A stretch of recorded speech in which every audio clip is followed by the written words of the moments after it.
Good morning, everyone. Thank you for being here. It's lovely to have such a wonderful audience. My name is gvaram. I'm a student at Johns Hopkins University, and I will present to you the success story of Georgian reforms. And before we start, I want to ask you, what do you think is main prerequisite for economic growth and development? What does it take for a country to develop? Institution reform. Institutions, reforms? Strong private sector. Thank you. Both of you are right, of course. I will concentrate on institutions and reforms in my presentation for today, and I will say a couple of things about Georgia's reforms in public sector. I will focus on the police reforms and law enforcement, also tax and customs administration reforms, and public services. So this will be my three main areas which I will focus on. So in 2003, the new Georgian government came to power with the ambition and with the agenda to achieve meaningful change and to really eradicate the corruption, get rid of poor Soviet practices, the bad practices, by creating efficient public sector that will be accountable to the public and that will guide the country through the economic growth and enable investment attraction. So this was the quite ambitious agenda by the new government, and it really took a lot of political will to achieve that, and lots of guidance, lots of structural changes, not only on the legislative level but also on the institutional level, introducing new technologies, new approaches, new practices for training and hiring, and really to make public servants accountable to the people and not just to the government. So what was the first step in this regard? The first step was the police reform, which was introduced right after the new government came to power in 2003. It was late 2003, so this reform started in 2004, and it meant the complete overhaul of the police forces. All the corrupt policemen were fired, and we had a moment where actually during this reform process we didn't have any police forces for more than a month. And imagine what happened, that the crime rate didn't decrease. Why? Because the police was so inefficient in maintaining public order that their dismissal didn't make any change in the society. So patrol police was introduced. Of course, this included the people who were honest, first of all, accountable, had a good record, and skills necessary to be in the position. So some of the people who were fired did make it through the recruitment process, but others did not. The government offered higher wages to the policemen, so they didn't have to accept bribes. This is very, very important. Training and equipment, of course, is key here, because without it, the public servant cannot really advance and cannot really be a good source and resource for the citizenry. And the result of this was that police was started to serve the public and started to serve in the interests of the public. It was completely depoliticized, free of any political influence. And I just put some photos here. This is the Ministry of Internal Affairs of Georgia, which, as you see, probably it's against the light, but it's completely transparent building. And this is one of the police buildings, district police buildings. So it's also completely transparent, windows, nothing to hide, everything up for there to see. Next reform which was introduced and which was also quite successful was the Customs and Tax Administration. A new service. You're at 5 minutes already. A new service, the Georgia Revenue Service, was created, which incorporated Tax and Customs Administration in one. We did move to the electronic tax and customs declaration, which helped to streamline the procedures, shorten the waiting time for the clearance of goods and for the declaring by the business. And important measure was taken in terms of introducing a sophisticated risk assessment model, which meant that whenever the cargo is going through the country, it is pre-declared, so the system sees all the relevant details of this shipment and determines the level of the risk. According to this level, it can fall in 3 categories: green, yellow, and red.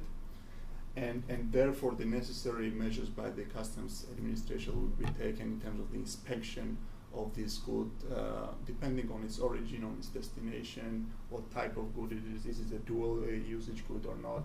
So this really helps to avert any possible risks of counterfeited products or smuggling, for instance. So again, this service became 100% customer oriented. Now, public services, the services provided to the citizens. We had different agencies dealing with different kind of services.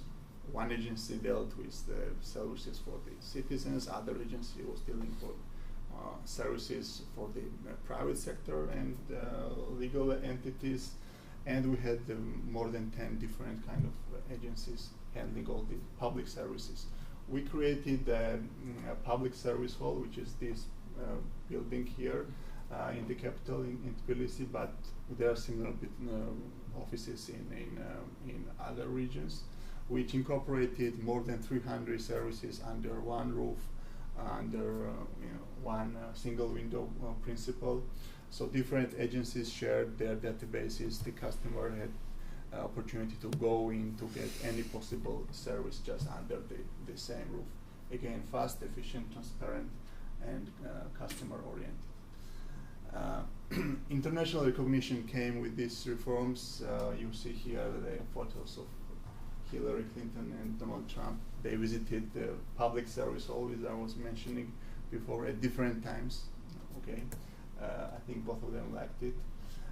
And just to give you a comparison, nowadays, as a result of these reforms, Georgia stands at 16th place in World Bank's index on ease of doing business. And we have moved forward in different indexes.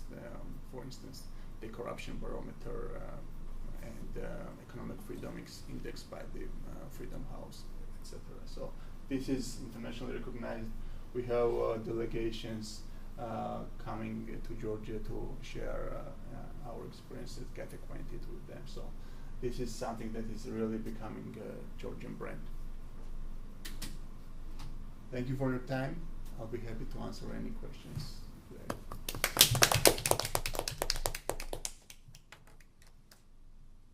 Thank you for your presentation. It was really interesting. Thank you. So, through the political reform, institutional reform in Georgia, do you think economic revolution or economic growth has been improved a lot through that reform? It's a very good question. Thank you for that. It did, especially during the first years, when government really opened up, reduced bureaucracy, isn't lots of procedures to do the business. For instance, we used to have a waiting period of more than a month to open a business, and nowadays you can open a company in Georgia in just one day. So all these reforms, of course, contributed to the attraction of the foreign direct investment, and we had 7 to 9% of economic growth during first 3 years after the reforms. Then this slowed down a little bit due to economic crisis, etc. But the reforms maintained its pace.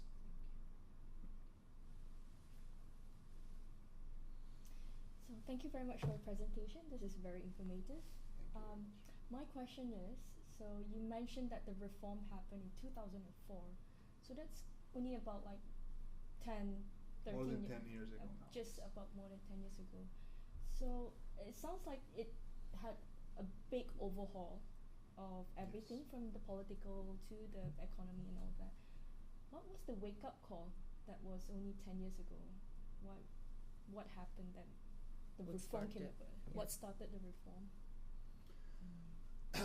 It's a very good question. Thank you for that. I think the wake-up call was very low public approval and public trust towards the institutions, and it coincided with the fact that the government that came into power was very pro-reform, very ambitious, pro-Western, and they wanted to make things happen fast.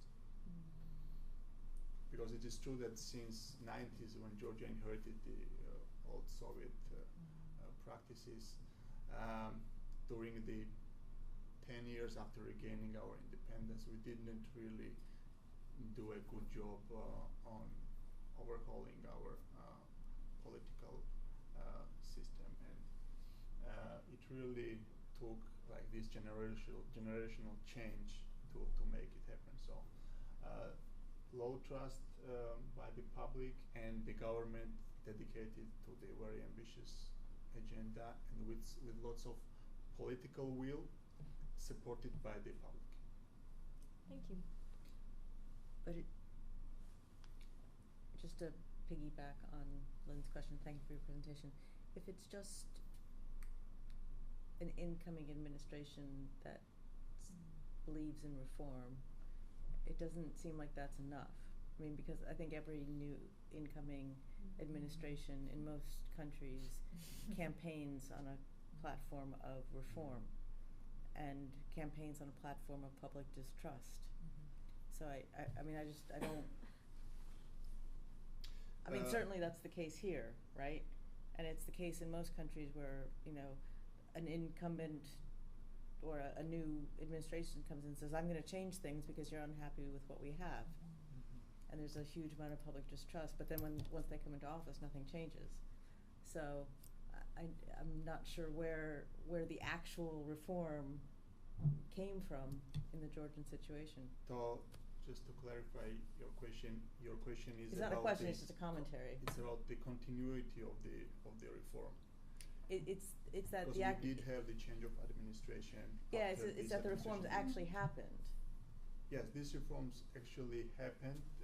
It started when a new government came into power in 2003, and because it had tremendous amount of success and the public liked it so much, the successive government had to continue and had to build upon it, and there were additional improvements made to the existing reforms, but there was no way back because it will be like a boomerang effect from the public, because the public